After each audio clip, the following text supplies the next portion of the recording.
एक नौजवान खड़ा हुआ, बोला कि शेख साहब आपने बोल छेन कि अल्लाह सबको खिलाता है, ठीक है आपकी बात सही, अल्लाह सबको खिलाता है, अगर हम ना खाएं तो अल्लाह कैसे खिलाएगा? बोले काहे नहीं खाओगे तुम? बोला नहीं, अगर नहीं खाएं, हड़ताल कर जाएं, स्ट्राइक चले जाएं हम, तो अल्लाह कैसे खिलाएगा? बोला नहीं फिर भी खिलाएगा। बोला अच्छा ठीक है, हम आजमाते हैं, देखते अल्लाह कैसे खिलाता है। जुमे की नमाज पढ़ के घर आ गया, माँ बोली बेटा खाना खा लो, नौजवान बोला नहीं खाना नहीं खाएंगे, देखें अल्लाह हमको कैसे खिलाता है। दोपहर का खाना छोड़ दिया, रात हो गई, माँ परेशान हो गई, बेटा खाना खा ले, जिद ना कर कमजोर हो जाएगा। बेटा बोला कि अम्मा मेरी जान चली जाए, जब तक अल्लाह खिलाएगा नहीं हमको, हम खाना में हाथ ही नहीं लगाएंगे। अच्छा सुबह हो गई, माँ फिर बोली बेटा नाश्ता कर ले, 3 टाइम हो गया, कितना भूखा रहेगा। ये नौजवान सोचा घर में रहेगा ना माँ परेशान करेगी, पास में जंगल था, जंगल चला गया।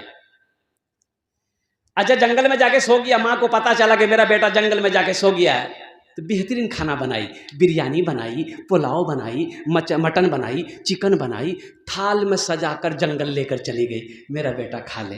बेटा बोला कि नहीं अम्मा रख दे, तू घर जा। माँ रख के चली गई कि भूख लगेगी खा लेगा। ये नौजवान सोचा खाने के पास सोएंगे ना, रहेंगे ना, तो खाने को जी चाहेगा। खाना जंगल के इस कोने में छोड़ के जंगल के उस कोने में जाकर सो गया। अच्छा कुछ डाकू लोग डाका डालने के लिए, मशवरा करने के लिए उसी जंगल में आते थे। अब 10, 15, 20 डाकू घुसा जंगल में, देखा बेहतरीन खाना है, एक डाकू खाना लगा, तो डाकू का सरदार बोला कि नहीं इस खाने में हाथ मत लगाओ, हो ना हो किसी की साजिश है इसमें हम लोगों को मारने की, इस खाने में हो ना हो जहर होगा, ढूंढो जंगल में कोई होगा। लोग फैल गए तो देखा कि वो तो सोया हुआ है, पकड़ा, कॉलर घसेट के लेके आया। डाकुओं का सरदार पूछा ये खाना किसका है? बोला मेरा है। बोला खाया काहे नहीं?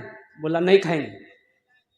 बोला हम तो पहले ही जानते थे कुछ गड़बड़ है इसमें, इस खाने में कुछ गड़बड़ है, हमको पहले ही शक था, खाता है कि नहीं खाता है? वो नौजवान बोला हम नहीं खाएंगे। बोला अच्छा नहीं खाएगा। डाकू का सरदार अपने एक चेले को बोला कि इसको 50 जूता मारो, सिर्फ बीच माथा में मारो।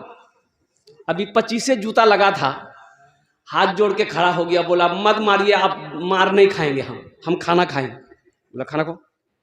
खाना खाया, दौड़ा मस्जिद के तरफ, इमाम साहब के पास। बोला इमाम साहब आप तो सही बोले कि अल्लाह सबको खिलाता है, लेकिन आप ये नहीं बोले कि जो नहीं खाता अल्लाह उसको जूता मार मार के खिलाता है। अब बात समझ में आ गई।